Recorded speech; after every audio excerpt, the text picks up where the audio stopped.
It was something that went around the island. Somebody had a photograph. And so for at least a month, that's all everybody talked about. The ritual sometimes gets a little violent. I was equally amazed and revolted. It definitely stayed with me.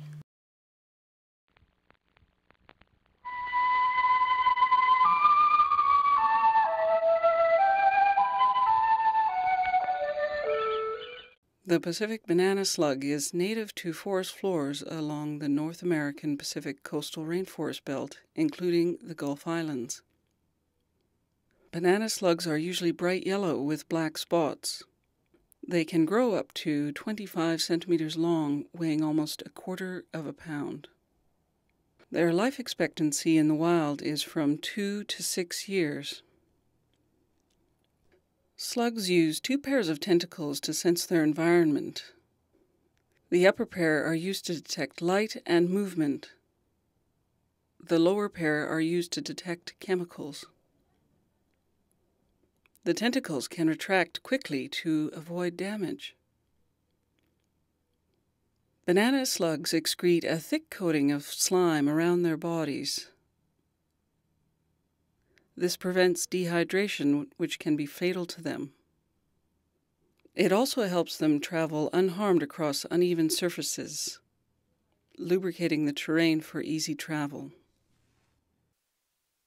The reproductive anatomy of the Pacific banana slug is rather unusual.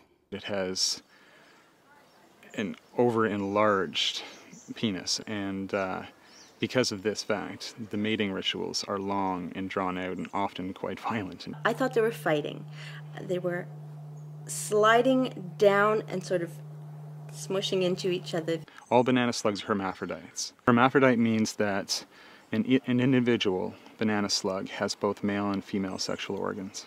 The mating ritual itself can last about 12 hours. It starts off slow, very slow, as it is a slug, but they circle each other, and they taunt each other, and they bite, and they nip, and they thrash about.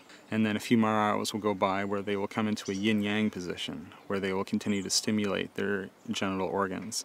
They proceeded to completely meld their bodies together and slide down this mucousy membrane that they had created, and then coiled themselves like a trapezoid.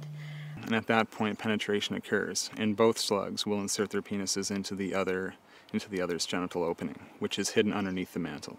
Once they had gotten themselves all down and into position, these things on the sides of their heads opened up, and then something came out of one of their heads and entered the other one's head. And they must have stayed. Now, I don't know if something came out of both of their heads and holes opened in both of their heads. I was kind of traumatized by the whole thing, really. Because of their disproportionately large sex organs, the penises will actually get stuck inside each other. Eventually, one of them will just start to chew off the other one's penis. That slug, the one that's penis was chewed off, was rendered essentially a female and only able to produce eggs. No, I had no idea. I don't know if that happened, as I didn't realize that's what it was. No. Ew. Ick. Frequently asked questions. What's the best way to describe a banana slug? It's just yellow and big. Are banana slugs preferable to black slugs? My enemy is the European black slug. They're prolific, they're out of control. They eat the natural slugs habitat that normally live here, the banana guys. And I think banana slugs are okay. What do banana slugs like to eat? Slugs will eat anything. They'll eat anything from decaying plant matter to live plant matter. They'll eat mushrooms. Mushrooms are, in fact, their favorite food. They will eat other slugs if they can be. Some of them are cannibalistic. Some of them will eat other organisms. They'll basically eat anything and everything. Can you eat a banana slug? As in like banana slug loaf? I don't know. I'm not sure if that would be the best bet. No. They're slightly toxic because of the things they eat. No. Never. I think even if I was starving, I would eat beetles, or I would eat caterpillars, roasted. But slugs are slimy. I don't like slimy food. What's the best way to get rid of banana slugs from your garden? I've always, in the end, ended up either to clipping with the scissors, which is gushy but disgusting, but it's instant. Oh, I have a friend, she used to throw them. She used to huck them. I do that too. You pick them up and you just huck them out of the yard and figure, okay, you got to work your way back. You're going to earn your dinner. Would a banana slug make a good pet? Yeah. If you had like a cage that you could grow mushrooms in, yeah. Then I don't have to eat off the mushrooms. Because they can eat them for me.